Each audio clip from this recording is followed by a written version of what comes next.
ay nabigo. Gusto nilang paalisin ang kanilang mga anak, ngunit hindi nila alam kung saan sila maaring pumunta. Lumipas ang panahon at lalo pang lumaki ang kanilang pamilya. Nawala ang kapayapaan sa kanilang tahanan.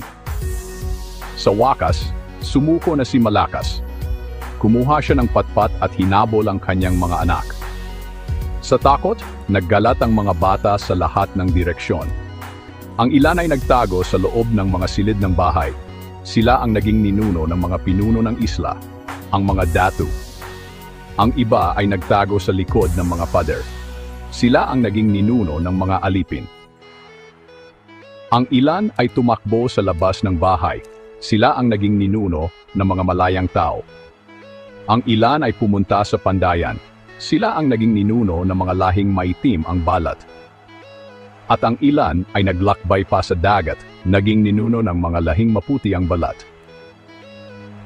Kaya, sa susunod na titingnan mo ang iyong mga kaklase, o isipin kung saan ka nagmula, tandaan ang kuwento ni na Malakas at Maganda.